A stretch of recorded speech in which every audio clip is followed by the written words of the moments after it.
Então, cara, semana passada eu cometi uma injúria, né? Uma calúnia. Eu errei tudo sobre o Lázaro na semana passada.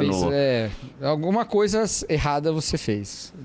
Eu fiz. Alguém no comentário explicou a diferença de calúnia, injúria, difamação. Não lembro, mas você fez. É verdade. Isso, gente. Ó, vamos lá, gente. Teve um seguidor que colocou a diferença de calúnia, difamação. O outro qualquer? Injúria, né? Sei lá o que é. E tem diferença mesmo, a gente tratou como tudo a mesma coisa. Tem enfim, perjúrio, né? Perjúrio é mentir, né? Sobre juramento, não é? Mentir sobre juramento aí. Cara, sabe onde eu aprendi isso aí, velho? Muito filme de tribunal no Suits. Exatamente. Porque tem um grande rolo envolvendo ali, né? O passado do Harvey, né? Que é um perjúrio, tá ligado? Se eu me lembro, é uma coisa assim. Mas enfim, vocês já sabem que lembrar não é bem o meu forte, né? Eu errei várias coisas do irmão Lázaro também na semana passada. Mas o importante é que ele foi morar no céu como de fato ele cantava, né? Ainda bem que eu vou morar no céu. E lá ele está com o nosso Senhor Jesus Cristo, tá? Mas enfim. Mas é o perjúrio, cara. Como o outro Lázaro, o Lázaro da parábola, ele está lá no seio de Abraão. Está no seio de Abraão. Cara, que é uma passagem bíblica muito doida essa aí do seio de Abraão, né? O pessoal cria umas teorias em cima, umas teologias em cima do seio de Abraão que eu particularmente não curto muito. Acho que é mais uma... Eu fico junto com o meu ex-professor de mestrado, Cleiton Kunz. Lembro dele. É uma parábola. Ponto. Primeiro, é uma parábola. Ponto. Segundo, não é porque é uma parábola que não... seja, né? Que não ensine verdades, entendeu? Ok, sim, ensina verdades, com certeza. Então, assim, acho que é meio limitado a gente tentar fazer uma doutrina, mas, cara, de uma escatologia particular inteira a partir dessa parábola. É problemático. É problemático. E querer localizar o seio de Abraão, cara, será que, pô... Entendeu? Acho que é mais uma tradição judaica. Qual, direito ou esquerdo? Exato. Mamilo de Abraão. Mamilos! Mamilos são muito polêmicos. Não, é que assim, cara, eu acho que, sabe, gente, foi uma brincadeira. Mamilo de Abraão. Nisso, velho. Tava todo mundo pensando nisso. Exato, é verdade, tá tudo bem, tá tudo bem. Eu só dei vazão à voz do... E outra, exato. E Abraão, gente, não é Jesus, tá tudo certo. Olha aqui, o que eu quero dizer é o seguinte, é que pra mim tem um lance, sim, às vezes tem um pouco também da crença judaica, sabe? Que não dá pra gente literalizar ela, sabe? Então, assim... Tem, mas é importante isso aí, viu? É importante. É importante, acho que é importante, sim. Que era uma crença, agora o pessoal tenta localizar onde é o seio de Abraão hoje, entendeu? E aí a galera, os salvos estão lá, depois vão pro céu. Eu, particularmente, não gosto dessa ginástica, sabe? De vai pra cá, é aqui, fica lá, onde é o céu, onde é o inferno. Aí, eu não gosto como esse é um dos pontos dos quais nós discordamos, eu vou dizer que não é isso que a maior parte das pessoas está fazendo. Cara, no movimento pentecostal tem a galera que faz aqueles mapas... Pentecostal. Vamos pegar, por exemplo, N.T. Wright, que é alguém cuja escatologia... Isso, mas para dizer, alguém cuja escatologia... com quem eu concordo nesse aspecto. Uhum. O N.T. Wright, como eu, acredita que morreu está com Cristo. Exato. Eu também. Não, você não. Eu creio eu creio no estado do sono. Entendi. Está na memória de Deus. O sono da alma é essa. O sono da alma. O seio de Abraão é esse lugar. Chamado estágio intermediário, entendeu? Uhum. Estado intermediário. Agora, geograficamente não é localizável. Mas o pessoal está em estado de consciência lá, né? Eu creio que sim. Eu creio que não. E pra mim não tá no seio de Abraão também. Tá em Deus, entendeu? Eu resolvo assim, tá lá em Deus. Tá na memória de Deus. Pronto, aí Deus vai se lembrar e vai ressuscitar tudo. Eu acho que essa parábola, uma vez que Jesus usa ela de um jeito assim... Eu sei que essa não é a mensagem da parábola, então a gente tem que tomar cuidado com isso. Mas uma vez que Jesus usa esse é o essa ponto. mentalidade... mas uma vez que Jesus usa essa mentalidade e não desafia ela, e não tem nada que desafie na Bíblia, pelo contrário, há outros textos que reafirmam na minha visão, eu acho que faz sentido, sabe? Sim. Pode ser. Mas eu acho que a mensagem da parábola justamente não é sobre vida após a morte, entendeu? Viva de maneira generosa. Exatamente. E aí é onde a gente se perde a mensagem, né? Que a mensagem da parábola é muito mais importante sobre onde é o seio de Abraão, que lugar que é esse. Cara, pouco importa onde é esse lugar em última análise, né? Isso. Nessa mesma... A lição prática é outra, de fato. A lição prática... Não é... Peraí. E o lance dessa parábola também não é assim... Preste atenção nos profetas agora em vida? É isso também, não é? Porque não é esse cara que quer ir lá avisar os irmãos? Sim, mas o prestar atenção nos profetas era o quê, né? Nessa parábola especificamente é viver de maneira generosa. Por isso que tem o rico porque, na verdade, e nem os profetas, é Moisés e os profetas, né? Isso, Moisés. Ou seja, a lei. Deus era a lei. Exatamente. A lei, exato. Basicamente, geralmente a Bíblia usa Moisés e os profetas, ou Moisés, para falar da lei, da Torá, né? Tanakh, né? Da Tanakh. É um resumo da lei, por assim dizer, né? Um representante da lei. A lei e os profetas é um resumo da Tanakh. É muito, muito interessante isso, né? O quê? E essa parábola nem é mais difícil, né? Nem é mais difícil. Ô, gente, eu dei a entender numa fala minha aqui, eu quero fazer uma pausa aqui. Quando eu falei do movimento pentecostal, não, gente, tem muita gente fazendo escatologia séria no movimento pentecostal. Aliás, eu vou ter que fazer um jabá aqui, Cacau. Só um pouquinho, até para me retratar aqui. 1 hora depois. Rapaz, eu recebi esse livro e não li. Então, ele tem aqui, ó, isso aqui é o Mundo Sem Fim, Escatologia Pentecostais em Perspectiva. Galera, tem aqui eruditos pentecostais fazendo escatologia. Você pode continuar não concordando, só que às vezes a gente vê alguns absurdos Ditos pentecostais? Né? Eruditos pentecostais. Eruditos pentecostais. Não é que às vezes a gente vê alguns vídeos aí de professores pentecostais e tal, que são realmente cheios de peripécias teológicas, e acha que o movimento pentecostal é dessa maneira. Não. Aqui você tem pentecostais acadêmicos fazendo teologia acadêmica da escatologia, tá? Então, assim, é legal, fica aí essa dica da... Né? Não estamos sendo pagos para isso, mas só como uma forma de retratação. Beleza? Isso. Exatamente. Só fica esse... e uma coisa importante também. Se for morrer, morrer em Cristo. Como é que é? Se for morrer, morrer em Cristo. Fica aqui essa lição dessa nossa introdução. O mais importante... Se pretendendo morrer essa semana... Ui, Cacau. Ué? Cara, isso aí me pega, né? Porque se tem uma certeza é a morte, né, mano? A gente não pode fugir da morte dos impostos. Né, gente? Ninguém tá pretendendo morrer. Não é porque eu vou voar amanhã, tá ligado? E todo voo de avião... Não é que assim, eu vou toda semana de avião. Vai sair depois de amanhã, então ele pode ser... Exato, tu já pensou? Galera, muito obrigado por vocês nos acompanharem aqui. Continuem comprando os meus livros, os royalties vão pra minha família. Isso vai ajudar bastante. Cara, não, assim, eu sei que é brincadeira e tal, mas, mano... É louco tu pensar na morte, assim, tá ligado? Porque é o memento mori, sabe? Eu acho que alguém não vai dormir essa noite. Não, mano, eu voo toda semana, Cacau. E todo voo eu penso, cara, pode ser o meu último voo. Sério, entendeu? Isso? Sério, mano. O Carlos Drummond de Andrade era assim, né? Ele achava que cada voo dele era o fim da vida. Ele morria de medo de voar. Sério? Cara, porque assim, tem mano... um poema sobre isso. Sério? Olha só. Nem quero ler. É porque, assim, mano, de fato a gente teve nos últimos 2 anos um aumento na queda de aeronaves, né? Tipo, isso não teve, sim. Cara, o Lito falou que sim, teve em 2025, cara, um aumento. Não, acho que eu ouvi. Cara, eu não sei dizer. Mas não em percentual. Bom, não sei. Ah, tá. Enfim, enfim. Porque quando teve uma série de quedas de aeronave, acho que no início do ano e tal. E aí ele até foi num podcast, ele falou que sim, que não era uma coisa maior, mas sim, tava tendo mais. Ele falou que aumentou o número de registros e tal, esse tipo de coisa assim. Gente, eu não lembro. O fato é que caiu o avião pra caramba, né? Isso é fato. Todo mundo tem essa sensação de que caiu o avião. Ontem mesmo caiu um da Turquia, né? Do exército da Turquia. Ontem mesmo, né? Então, assim...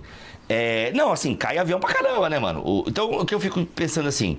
Velho, é fato, assim... Quando caiu da Voipesa 1 ano atrás, eu tava decolando de Guarulhos. Tá ligado?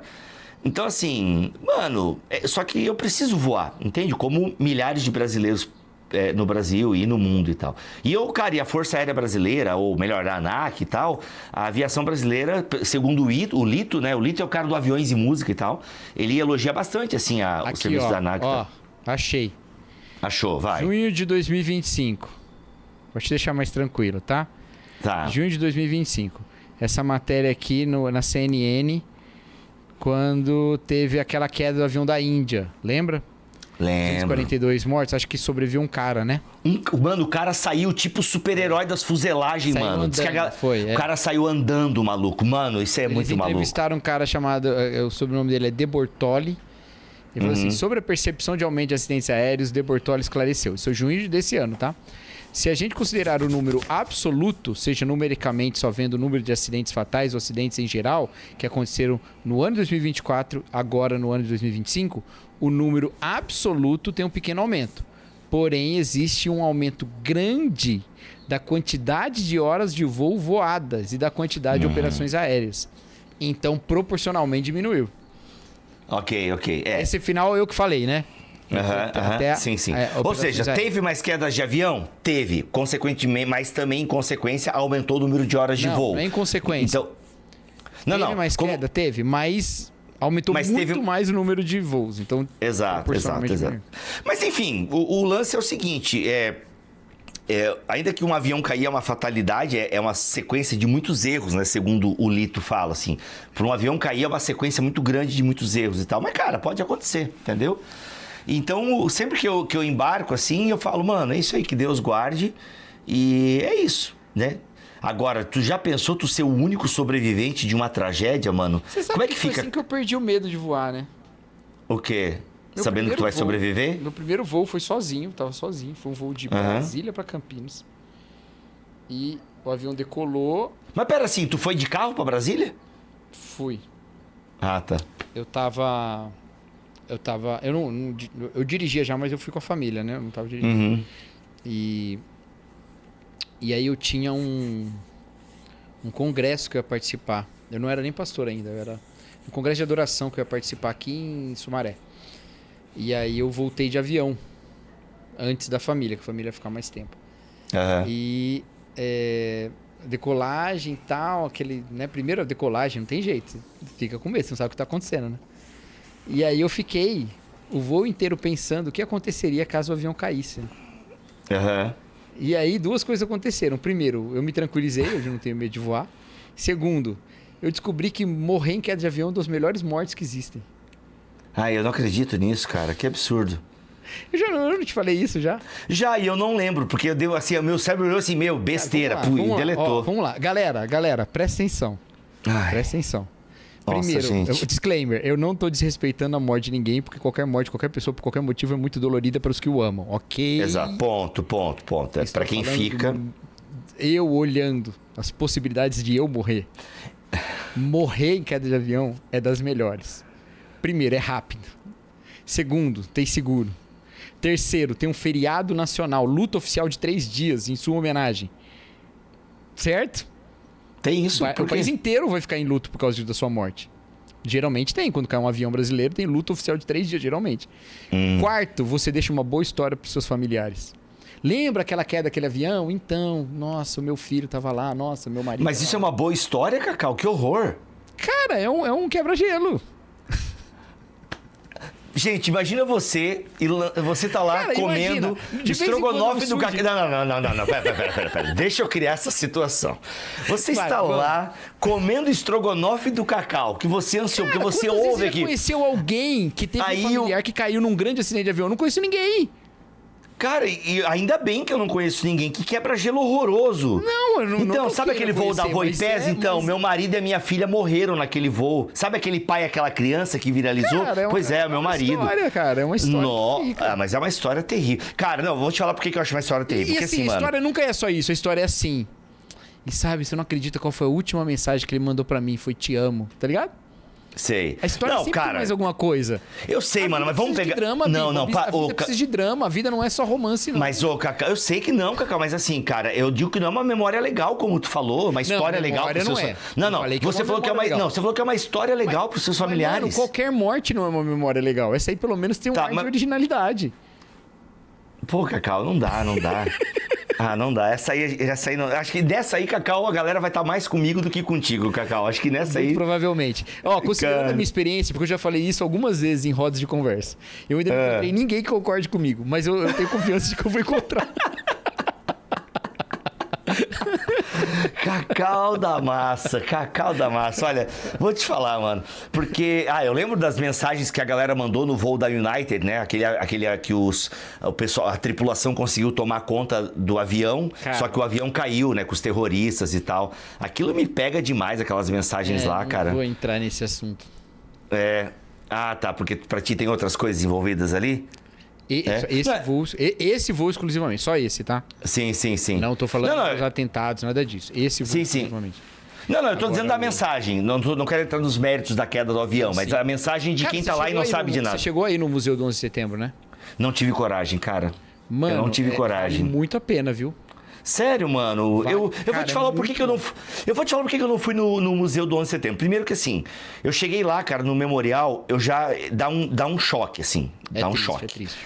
E aí paralelo a isso, eu fiquei de cara com alguns turistas rindo, batendo foto. Que não faz muito. Isso é meio normal, cara. Então, é normal, mas eu digo que eu fiquei, assim, eu fiquei meio assim, tipo, mano, o que essa galera... Por quê? Porque tinha um grupo, eu lembro exatamente assim, eu tava aqui, cara, aí tinha um grupo a sei lá, alguns metros pra frente, assim, uns 10, 15 metros, a galera tava meio que rindo, assim, batendo umas fotos, nada muito escandaloso, turista normal e tal, nada assim, fora de tom e tal, só que eles estavam ali, era um grupo de amigos e tal. Só que, cara, tipo assim, a uns 5 metros do meu lado, tinha uma pessoa botando uma rosa no nome, uma rosa branca, tá ligado? No nome. Aí ali eu vivenciei muito contraste, entendeu? Então por isso que me deu. Eu tenho até hoje a foto. Qual é que é dessa da rosa branca, né? Não, cara, eu não sei. Eu imaginei que fosse uma coisa pela paz e tal. Aniversário da pessoa. Nem sempre a pessoa que tá pondo a rosa branca conhece a pessoa que ela tá pondo. Tem gente que passa lá, vê. Porque tem gente dos Estados Unidos inteiro, né? Que tem parente ali. O cara não vai ficar todo ano indo lá botar rosa branca. Então tem gente que passa, olha, porque tem a data de nascimento, né? E aí bota a rosa branca, porque era aniversário dele, sabe? Que da hora, velho, que da hora. Então, aí eu vivenciei muito esse contraste. E aí, cara, eu cheguei na porta do museu, eu fiquei pensando, cara, por que eu quero, sabe? Qual é o objetivo de guardar essa memória, entende? Aí eu assim, É muito respeitoso, mano, assim, o museu. Até eu achei que ele ia ser um pouquinho mais político do que foi. Ele tem uma parte lá no final sobre as reações... Cita a guerra, assim, um banner sobre a guerra. Mas, assim, é bem no final mesmo. A maior parte é sobre o dia mesmo. O dia. E aí tem uma sessão lá, cara... A dos bombeiros eu ia talvez... que acho que é os grandes heróis ali, né? Os bombeiros e tal.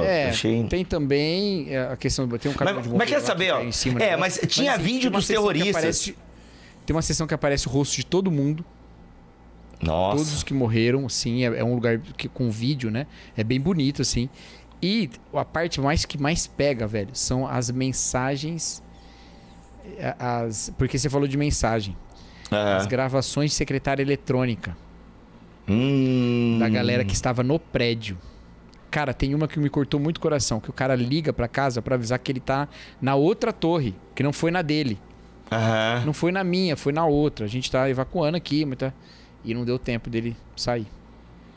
Putz, que era muito alto, né? Isso aí me quebra, cara, em 3 pedaços. É fogo isso aí, mano. É que sabe o que é, mano?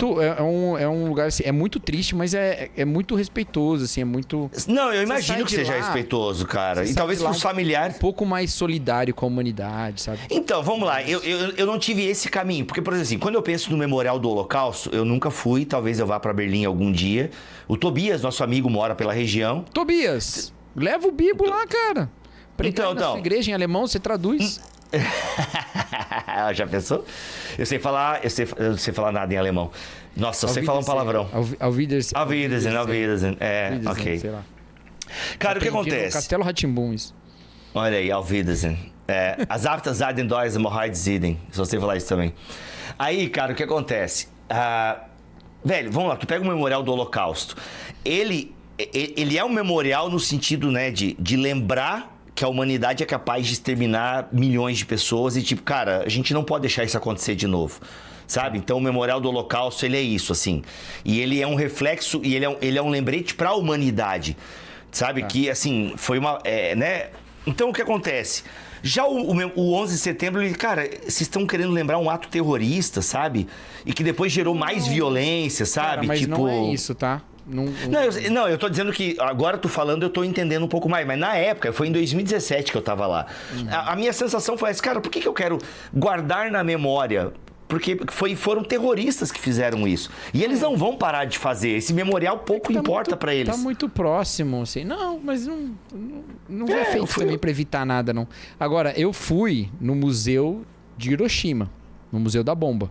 Outra coisa também, pra lembrar a humanidade, cara, que a gente... Esse é mais punk ainda. Esse é mais punk ainda. A Mundo Cristão lançou a biografia da menina da bomba, né, cara? Eu tenho aqui, nunca li. A menina da bomba? Calma aí, aguenta aí, Rafa. Uma hora depois. Eu acho que o Bibo tá errado, gente. Eu acho que ele tá pegando Vietnã, quer ver? Ó, vamos ver. O que você tá cochichando com o Rafa aí? Não é com o Rafa, não. É com toda a audiência. Mostra aí a capa, deixa eu ver. Eu errei o nome do livro, né? Tu falou o nome certo, é isso? Não sei. Tá. Eu não sei o nome. Eu não sei nem quem é. A menina da foto. Mano, isso não é de Hiroshima. Isso é do Vietnã, velho. Da Guerra do Vietnã.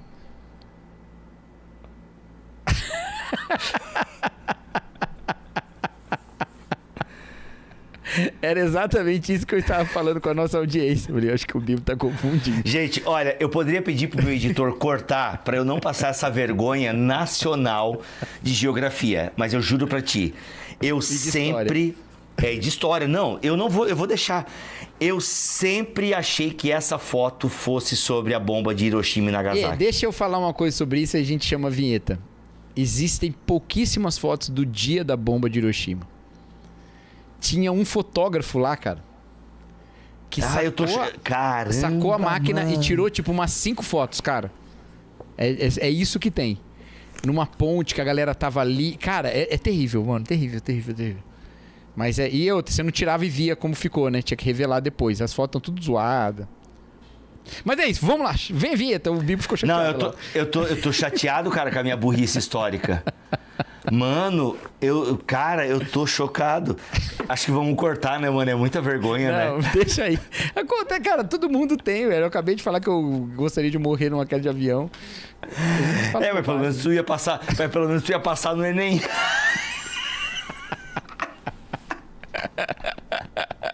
Roda a vinheta. Não, agora peraí. Ô, gente, sério. Em solidariedade. Mas alguém sempre achou que essa foto aqui era de Hiroshima e Nagasaki? Cara, eu tenho certeza que muita gente acha isso, mano. Tenho certeza. Sério, por favor, gente. Até hoje, acho que até hoje. Caramba, mano, olha só. Mas fica aí, gente, livro da Mundo Cristão. Eu ia me dar muito mal no Enem, cara, meu Deus. Bibo Talk apresenta BT Papo, uma conversa regada à Bíblia, teologia e risadas. Muito bem. Começa mais um BT Papo de número 102, a Idade de Cristo. Eu sou o Rodrigo Bibo, estou aqui com o meu amigo Cacau Marques. E hoje, senhor Cacau Marques, vamos responder... No dia que se chama hoje. No dia que se chama hoje, que é um presente. Veja só você.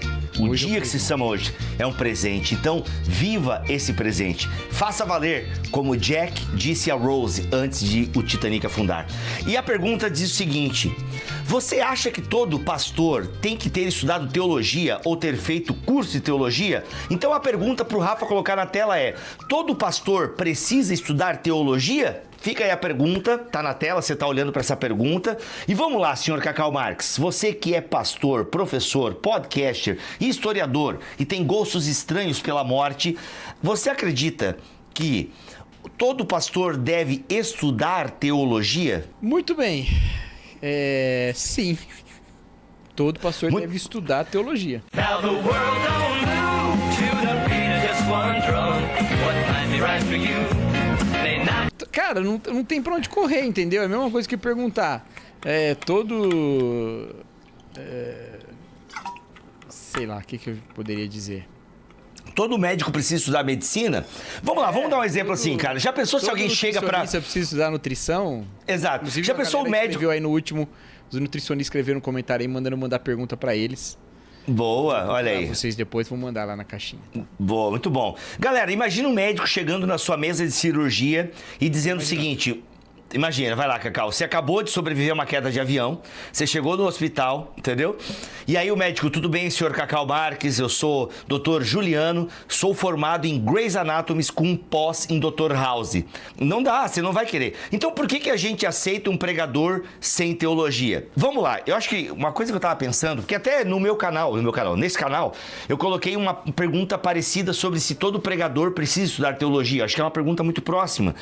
E aí eu tava pensando o seguinte, cara, de fato, eu não acredito que um pastor precisa passar por um seminário, quem sabe, num primeiro momento. Às vezes... O estudo formal. Exato, o estudo formal e tal. Agora, é muito estranho um pastor que não estuda. É muito estranho, porque assim, cara, inclusive assim, eu acho que num primeiro momento talvez o seminário não seja necessário. Porque, cara, o cara já era alguém envolvido na comunidade, foi pra outra cidade, lá começou a plantar uma igreja, a coisa foi crescendo, quando viu o cara tava à frente daquela comunidade de irmãos lá. Só que é o seguinte, então nesse primeiro estágio, sim, é a vida de igreja que vai ali capacitar a pessoa para aquilo e o interesse dela em poder pregar e tal. Só que, mano, ela vai ter que se preparar para o ministério pastoral. É muita demanda, não é mesmo? Então o cara tem que ter noções de teologia, noções administrativas, noções de psicologia, sabe? Tem que ter algumas noções assim, porque o ministério pastoral ele é muito complexo. Então como é que você não vai se preparar para um trabalho tão... Eu sei que nós não somos profissionais, né, como já disse o Piper, mas assim... Exige dedicação, né, de quem tá assumindo o ministério e tal. Paulo vai falar a Timóteo. E aí acho que vem o lance assim, num primeiro momento, não precisa de um estudo formal. Só que se o cara entrou nessa, colocou a mão nesse arado e ele tá seguindo essa trilha, cara, se ele não estudar, vai ser um pastor medíocre. Entende? Vai ser um pastor medíocre. Vamos usar esse exemplo, porque... Algumas pessoas vão argumentar, mas o trabalho pastoral é de outra natureza em relação ao trabalho de um médico ou ao trabalho de outra pessoa. Mas vamos pensar um pouco. Muita gente diz assim, não, mas os apóstolos não tinham um estudo formal de teologia. E nem os médicos do passado. E nem os médicos do passado, tá? Também não tinham um estudo formal em medicina. Nem os dentistas do passado, né? Em algum momento, um dentista era o mesmo cara que cortava seu cabelo... E arrancava seu dente, fazia sua barba, sabe? Era o mesmo cara, ele não tinha era um dentista prático. Então, a mesma coisa acontece com os pastores. E olha, gente, a minha denominação não exige, em geral, por princípio, ela exige na prática, tá? Porque a ordem acaba exigindo nas suas sessões. Mas, por princípio, a minha denominação nem exige que o cara tenha terminado o curso de teologia para ser pastor. Se ele passar no concílio, beleza. Isso é uma coisa semelhante ao que acontece, por exemplo, no STF, tá? Não sei se você sabe disso. O STF não exige diploma em direito para você ser do Supremo Tribunal Federal. O que ele exige é notável saber jurídico. Então você achei que era puxar o saco de alguém. Não, você passa pela sabatina e a sabatina do Congresso é que verifica o seu notável saber. Junto com o seu currículo e tal.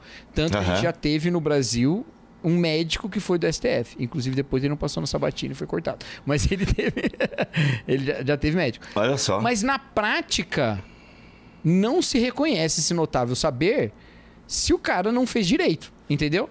Da mesma forma, a minha denominação, por exemplo, não diz que só é pastor quem fez teologia. Mas na prática, só vai reconhecer o seu saber de passar no concílio, pelo menos na sessão aqui da minha região, se você tiver feito teologia. Então... isso é uma questão. Mas os apóstolos não tinham feito teologia e tal. Então, e no passado outras atividades também não pediam. Hoje pedem e você espera esse mesmo tipo de cuidado. Como você não vai esperar esse mesmo tipo de cuidado do ministério pastoral? Entendeu? Tem que exigir esse cuidado também. Tá, deixa eu fazer uma ressalva aqui, Cacau. Por mais que faça uma ressalva e eu estou pronto para discutir e discordar da sua ressalva. Ótimo, adoro. Não, brincadeira. Vamos lá, Não, mas eu discorde discordando tranquilamente. Não previamente, vou ouvir primeiro. Até porque se eu tiver caído nessa minha queda de avião, cara, olha só, tu discordou de um cara que morreu, enfim. A última mensagem dele foi discordo. Caramba. Mas vamos lá, falando... Que hora que você voa amanhã? Que hora que você voa Nossa, amanhã 10h20 ele decola aqui de Joinville. Tá. E é azul amanhã, é uma TR. Que é mais seguro. Não, a TR de boa. A TR Exato, tem acidente que eu... Manda, se é 10 horas da manhã não tiver uma mensagem sua pra mim dizendo quanto você me ama... Tá. Não, tem que ser ali por 10 e... Não, esse avião cair. Tá, eu vou publicar um story, e aí Cacau, estou bem. Tá, vamos lá. Vamos lá. Voltando para os discípulos aqui. Por mais que os discípulos não tivessem uma formação formal, né? Eles não eram, né?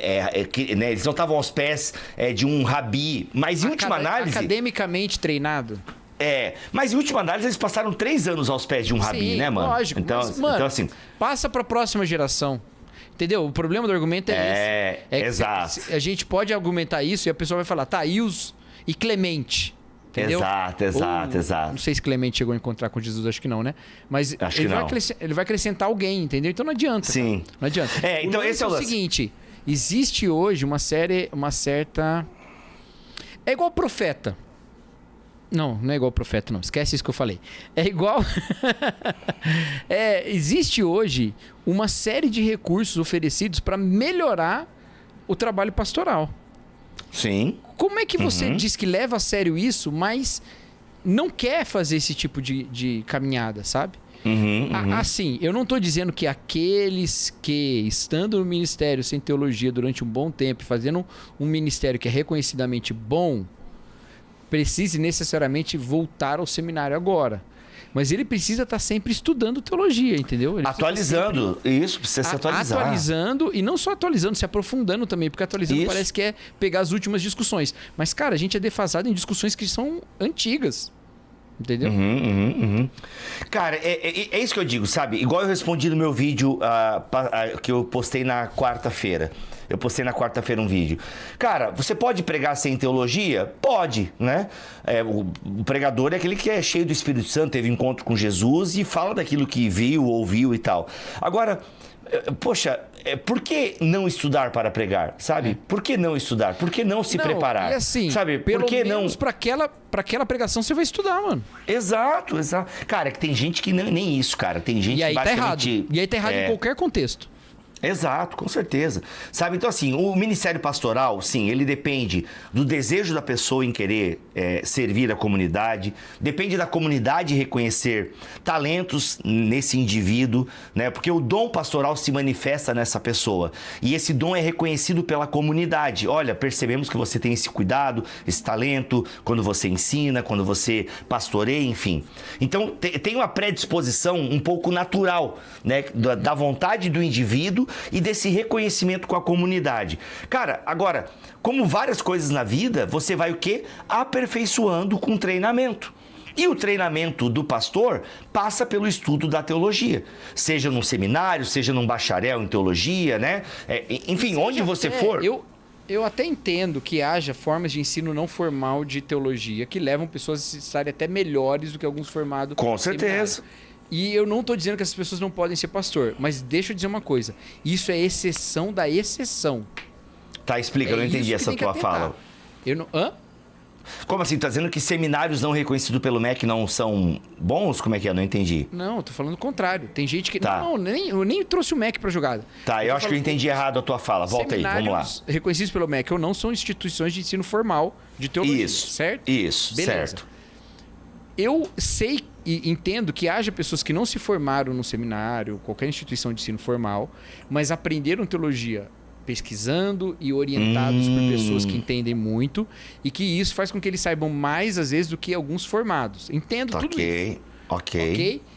Contudo, isso é exceção da exceção. Boa. Essa pessoa pode ser um pastor? Pode. Mas é exceção da exceção. E, em geral, você vai encontrar... É aquele negócio lá. Ah, eu posso me casar com um não crente? Pode. Meu pai não era crente, casou com a minha mãe, depois se converteu. Legal. Mas é exceção da exceção. Entendeu? É a mesma coisa, sabe? E aí tem outro lance também. Ah, mas eu sou autodidata, né? Então eu estudo por conta. Cara, outra coisa perigosa também. Sabe? Tipo assim, essa história de pai e mãe não é minha não, viu, gente? Eu tô dando um exemplo, tá? Como se fosse a pessoa falando. Tá? Ok. Mas como é que teu pai conheceu a tua mãe? No ambiente mais religioso possível, cara. No Instituto Batista de Ensino Religioso, onde minha mãe estudava. Olha só. E o teu pai estudava... depois. Ah, legal. Não, meu pai fazia engenharia. Ele entrou pro seminário depois que eles começaram a namorar. Legal, legal. Olha aí. Dizem que o seminário é fábrica de calçados, né? Você entra com um par e sai com 2. É tipo isso. Vamos lá, mas o que acontece? Um par e sai com 2? Tem muita gente que começa a namorar no seminário, né? Tem muita gente que vai solteira pro seminário e lá namora e casa. Eu namorei no seminário, imagina só. Mas por que entra com um par e sai com 2? Porque você entra com o seu par de calçados e sai com mais um par ao seu lado. Nossa, cara. Entendi. Ruim, né? Ruim. Mas enfim, era a piada que a gente... par como casal, entendeu? Você entra e sai com um par. Não, mas você entra com um par, o seu par e sai com... Entendi. Não, entendi, né? Faz sentido. Era a piada que a gente ouvia no tempo, né? Que a FLT era uma fábrica de... Era a fábrica de calçados. Mas o Seminário Batista do Sul, que é onde meu pai estudou, ele tinha ao lado lá o IBER, que é o Instituto Batista de Educação Religiosa. E muitas mulheres faziam o IBER. Assim como os presbiterianos têm o IBEL, né? Que é o Instituto Bíblico Eduardo Lani. Que muitas mulheres fazem IBEL. Olha aí. E o IBER eram muitas mulheres, como elas não seriam pastoras, não iam para o seminário. Aí muitas iam para o IBER para ser educadoras religiosas, entendeu? Minha mãe fez isso. Minha mãe saiu lá de Birigui, interior do estado de São Paulo, foi para o Rio de Janeiro. Legal. A tia estudava lá, chamou meu pai que estava em Iborocochô, que tinha terminado o namoro, chamou ele para ir pro IBER, para uma festa no IBER. Ele foi, conheceu minha mãe, se apaixonou, começaram a namorar e acho que um ano depois ele falou, vou pro seminário. Aí ele foi pro seminário. Que da hora, mano. Você já começou a namorar com um futuro pastor, mas acabou casando com um pastor. Olha aí, ou seja, a tua mãe foi a cura de um amor partido. Foi, tá vendo? Sei que vai negar os emoções que me va a pedir que nunca me abandone. Notícia ser frio, quem era curar meu coração partido. Muito bom. Mas voltando então, gente, vamos lá. E só uma curiosidade, tem uma piadinha entre os batistas que o IBER significa Instituto Batista de Esposa de Reverendo. Fica aí a piada, você, mulher solteira, partiu pro IBER, entendeu? É isso. Eu não sei se tem IBER mais, agora acho que é o CIEM. Nossa, IBER mais é meio, quase parece nitiniano, né? IBER mais. Ibermensch. É Ibermensch, né? Do super-homem, né? Ibermensch, acho que é. Ibermensch, acho que é isso. Enfim, cadê o Erdão? O Alex. Mas enfim, gente, então é claro que você pode ser pastor sem estudar teologia. Pode. Agora, você vai continuar pastor sem estudar teologia? Não pode. Não pode. Você está desfazendo o que a gente falou. Não, pode. A gente falou que pode no primeiro momento. Você não pode ser pastor sem estudar teologia. Você pode ser pastor sem ter um ensino formal de teologia, mas é exceção da exceção. Pelo menos foi o que eu disse. Não, mas lá no começo eu falei. Estudar teologia de algum jeito. Isso, não, é que lá no começo eu falei que eu tava simulando lá no começo da minha fala, Cacau, um ambiente onde o cara tá lá, ele tá servindo na comunidade, que isso acontece às vezes no movimento pentecostal, né? O cara tá ali, ele é um presbítero numa Assembleia de Deus, por exemplo, e ele mudou de cidade, entendeu? E aí ele foi pra outra cidade por conta do emprego dele, e lá ele começa um ponto de pregação na garagem dele. Super comum, tá? Isso é uma história bem comum na Assembleia de Deus. E, cara, de repente começa a florescer uma comunidade ali na garagem dele, e quando vê, ele tá à frente daquela comunidade. Então, de alguma forma, ele é um pastor daquela comunidade. Mas ele, no fundo, é um engenheiro mecânico, ele é, ele é um médico. O que ele faz? Não, ele estuda, só que, cara, tudo ali... mas o que eu tô dizendo, é tudo ele sozinho, com alguns livros que indicaram pra ele. Então, mas ele não foi não formal, mas é um estudo informal, é um estudo informal. Aí por isso que eu digo, você pode ser pastor sem estudar teologia. Agora, vai continuar pastor assim? Aí foi onde vem a nossa provocação de, cara, se você precisa levar a sério esse chamado, essa vocação e se preparar para tal, entendeu? O que eu quis simular é que em algum momento você no começo pode ser que seja pastor sem o estudo da teologia, mas depois, obrigatoriamente, se o ministério não te levar para os livros, cara, ontem, quarta-feira, eu até citei no meu vídeo. Até esse exemplo que você deu é muito comum, mas...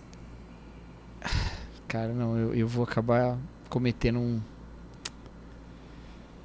Eu acho que até nisso esse cara precisa encontrar um mentor, cara. Ele precisa de um apoio.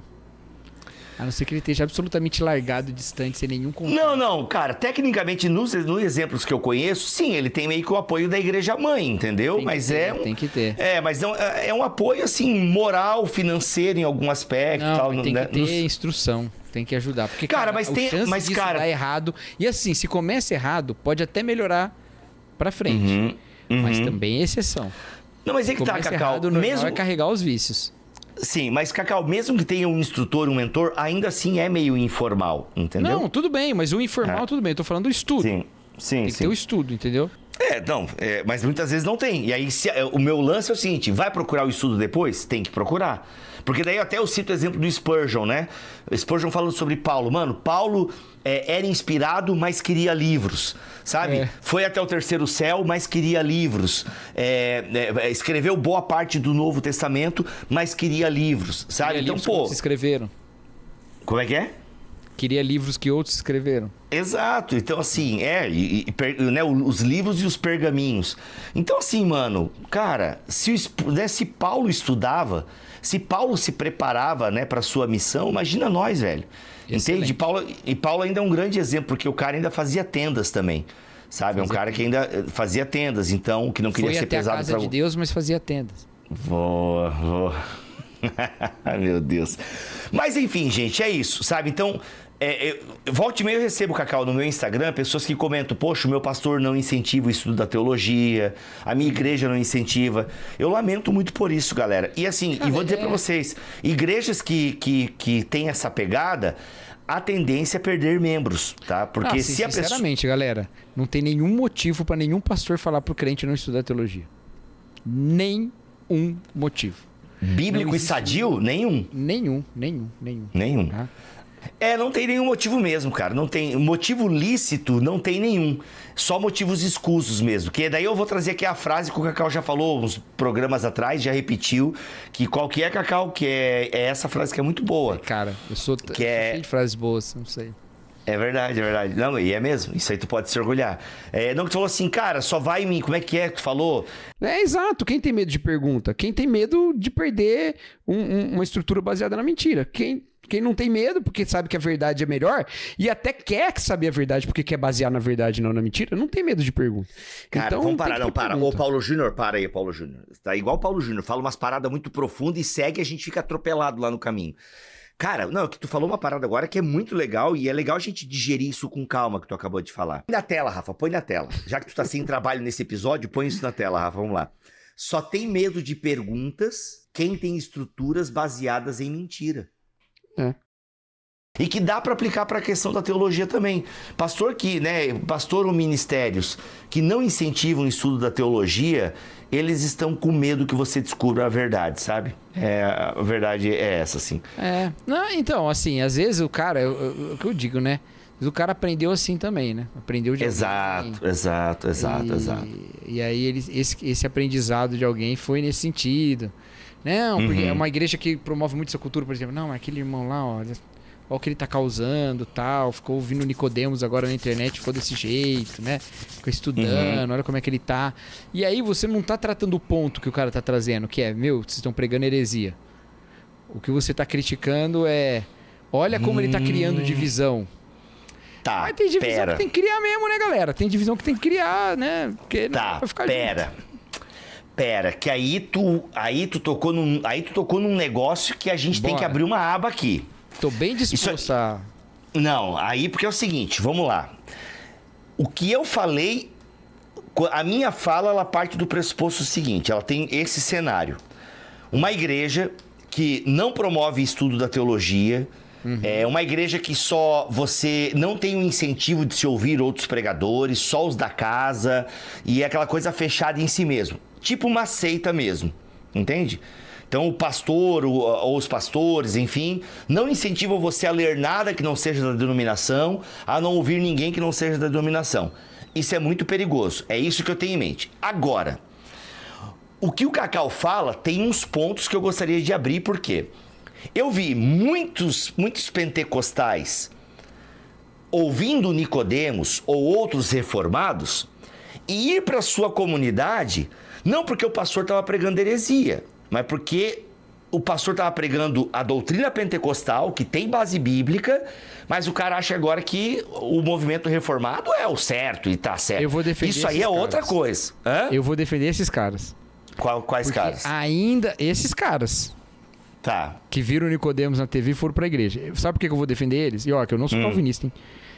Eu vou defender eles porque eles entraram em contato com algo que fez sentido pra eles. Certo? Eles podem não ter as melhores maneiras de lidar e eles podem, inclusive, lidar de maneira bem carnal. Mas não se pode ignorar o ponto de que aquilo fez sentido para eles e eles são suas ovelhas. Ou você argumenta a partir de outro ponto e mostra porque aquilo está errado, ou eles procuram outra igreja, tudo bem, não tem problema. Ou porque você não precisa convencê-los, você precisa apenas mostrar que o que você está dizendo também tem fundamento bíblico. Entendeu? Exato. Então, ponto. a princípio, você não deve nunca dizer que esses caras criaram divisão porque foram estudar. Eles não criaram divisão porque foram estudar. Ou eles criaram divisão porque eles quiseram criar uma outra igreja dentro da igreja. Isso é um problema. É o que acontece, mesmo só pra você saber, Cacau. Não, depende. Porque, às vezes, o pastor não se dá o trabalho de estudar para contra-argumentar. Tá, ele vamos lá, Cacau. Vem e fala, não, essa galera, se é calvinista, não investe em missões, ela começa a trazer um monte de espantalho que não é verdade. Entendeu? Exato. Não, é um erro com outro erro. Agora sim, Cacau, o que aconteceu muito foi de pessoas pentecostais ou carismáticas se voltarem para a teologia reformada e quererem implementar isso na sua comunidade raiz, nas comunidades de base, o que gerou muita divisão, porque o calvinismo é que tá certo, isso, não tem livre-arbítrio, não tem isso, não tem... E aí, cara, se gerou tem várias histórias de celeumas por conta de grupos reformados que, ao invés de saírem e montar o grupo reformado deles, tentaram mudar a comunidade base. Isso, entendeu? Isso é um problema sério. A igreja reagiu? Cara, então, tem histórias diferentes. Alguns... Porque, velho, por exemplo, a maturidade a gente pede da liderança, cara. Exato, não, mas aí o que acontece? A liderança vai e argumenta... Tem um livro do Silas Daniel, que é da CPAD. Esse livro do Silas Daniel, ele nasce de uma discussão dele com o Franklin Ferreira, em última análise. Foi que teve essa discussão entre eles e tal. E meio que o resultado dessa discussão, acho que depois vem nesse livro dele, do A Mecânica da Salvação, do Silas Daniel. Então, a própria Assembleia de Deus, ela procurou se mover em relação a isso e a pensar esse tema por conta dessas coisas que estavam acontecendo, entendeu? Até para dar ferramenta para os líderes. Mas eu concordo contigo, muitos não souberam lidar e tal. Mas da mesma forma... A gente tem até um episódio aqui sobre discordar do pastor. O diálogo que se mantém mesmo nesse caso, sabe? Então tem essa conversa necessária, cara. O problema é que a gente ainda tem estruturas que são baseadas na autoridade, e aí são as estruturas, às vezes não é nem a pessoa, nem a índole do líder, mas a estrutura já é assim. Aí parece que qualquer tipo de divergência já é uma ameaça. E nem sempre e às vezes há divergências que podem conviver, sabe? Então eu, em geral, nesses casos, e até porque eu vou te dizer, Bibo, eu conheço bem menos casos que você, porque eu, não circulei pelos mesmos lugares. Contudo, os poucos casos que eu conheço, o que levou essas pessoas que entraram em contato com a teologia reformada a sair das suas igrejas pentecostais não foi nem divergência sobre dons, nem divergência sobre salvação. Tá? Foi eclesiologia. Foi eclesiologia, especialmente abusos e outros tipos de ensino errado. Entendeu? Concordo. Não são esses, sabe? E isso eu acho que é uma coisa a atentar. Por quê? Porque é fácil colar... Por exemplo, nós dois conhecemos uma igreja, não vou dizer qual é, mas nós conhecemos uma igreja, Assembleia de Deus, muito saudável, com um pastor que eu conheço muito pouco, mas admiro muito por causa dos frutos que eu conheço. Ou seja, suas ovelhas. Eu conheço bem algumas das suas ovelhas, admiro muito seu ministério. E conheço ele pouco. E é uma igreja que é Assembleia de Deus e sabe conviver com as divergências internas. Por quê? Porque não é baseado na autoridade, entendeu? Do cargo. Mas é baseado numa busca sincera pelo que a palavra de Deus diz. Entendeu? Então... É fácil pegar uma igreja assim e o cara simplesmente meter o pau e falar assim, não, porque... Por exemplo, o exemplo que eu dei. Calvinistas não ligam para missões porque acreditam que está tudo predestinado, não precisa pregar o evangelho. É um espantalho. Que absurdo. Mas por que estão levantando esse espantalho? Entendeu? Se não é verdade. Por que estão levantando esse espantalho? Para manter a reserva do conhecimento teológico. Entendeu? Então, tá vendo? Vocês ficam estudando muito teologia, vai virar esse tipo de pensamento que não aceita missões. Entendeu? Então você não está simplesmente dizendo, cara, não vire um reformado. Você está dizendo, não estude teologia. E aí é um prato cheio. E é por isso que eu digo, essas pessoas elas não costumam sair por causa desses pontos de divergência. Elas saem pelo resto. Esses pontos de divergência eles são só o início do abrir dos olhos para várias outras coisas. E como eu disse, não é a realidade em todas as igrejas. E eu mesmo conheço poucas, dentre as poucas que conheço, várias, e vou dizer que é a maioria dessas igrejas que são saudáveis nesse ponto. Entende? Então é a mesma coisa. E aqui a gente está puxando muito pro lado pentecostal, e eu não quero com isso dizer que pentecostais não estudam, né? A gente começou recomendando literatura pentecostal para vocês, mas existe bastante nesses círculos pentecostais, a Assembleia de Deus menos por ser mais organizada, né? Mas especialmente igrejas de denominações menores ou mais recentes, um certo avesso ao estudo teológico, justamente porque quem estuda teologia acaba percebendo outros problemas e não exatamente esses que são apontados como os grandes riscos, sabe? Galera, é o seguinte, quero terminar com um jabá aqui, ó, incentivando fala você... alguma coisa que agora eu fiquei preocupado. Não, mano, eu concordo contigo. Não, tá certo, eu concordo contigo. Imagina, se eu cair amanhã e a gente... Não. Não, cara, eu confesso pra ti, tem uma hora que eu dei uma desligada. Eu vou confessar uma pegada aqui. Tem uma hora que eu dei uma desligada na tua fala, porque eu tô até agora eu tô até agora chocado com a minha burrice, cara. Eu tô até agora chocado com a minha falta, assim. Eu tô envergonhado, cara. Envergonhado, de verdade. Por favor, gente, se você também achava que essa menina aqui era da bomba de Hiroshima e Nagasaki, tá? Seu Simbibo, tamo junto nessa e tal. Continuo te admirando, seu burro. Agora, entendeu? Mas você que achou vergonha também, Bibo, não esperava essa de ti, pode me azucridar também nos comentários e tal. Não faz isso. Mas, galera, eu quero me auto-recomendar aqui. Gente, eu de teologia também. Somo essa recomendação. Ó, e eu quero... De teologia eu entendo um pouquinho, gente, tá? Um pouquinho. E eu escrevi esse livrinho aqui, ó. Teologia Esfria o Crente, tá? É um livrinho, custa menos de R$20, tá? Menos de R$20. Às vezes tem até por 11 pila na Amazon, na Plenitude, na Ebenezer, tá? Bem fininho, como você pode ver aqui. É da coleção Teologia para Todos, tá? E é um incentivo, galera. Esse livro aqui é um incentivo ao estudo da teologia, tá? Ao estudo da teologia. Aqui eu coloco as razões para as pessoas estudarem, o porquê, tá bom? Quero deixar essa dica aí. O Cacau gostou, inclusive, desse meu livro. Eu gostei muito. E se não fosse esse o título, se não fosse um título em forma de pergunta, seguindo a série, poderia facilmente se chamar Convite à Teologia. Porque, de fato, é um convite. Verdade, cara. Muito bom mesmo. Mas o título é muito bom também. O título é sim, porque a gente criou a coleção... Mas, cara, se um dia eu ampliar esse livro aqui, eu vou colocar esse nome. Porque talvez um dia eu amplie ele, né? Eu gostei tanto desse livro que na semana que eu li esse livro, foi a semana que o Bibo veio aqui, na minha igreja. Foi muito bom. E a gente fez um BT Papo ao vivo a partir desse livro. E está aqui no canal, no BT Papo. Tá aqui, eu não lembro... Eu também não, mas tá aqui. BT Papo, Teologia Esfria o Crente, tá aí. A verdade é o seguinte, se você não ouve os BT Papos todos, gente, são mais de 100 episódios. Cara, vou dizer assim, olha, eu diria pra vocês que 98% é muito bom, entende? E os outros 2% é bom. Entendeu? Então, assim, cara, tem muito episódio legal aqui pra você maratonar, sério. Então vai lá, dá essa força pra nós. E é isso. Voltamos na semana que vem, se Deus quiser assim permitir, se eu sobreviver às coisas, né? E o Cacau também. Porque é isso, né, mano? A gente fica. É porque assim, a gente fica falando de avião, mas, cara, você pode estar na calçada e um cara de carro desgovernar e. Posso ter um infarto agora. Exato. Cada vez mais jovens, né, tendo infarto e tal. É vacina, né? Mas.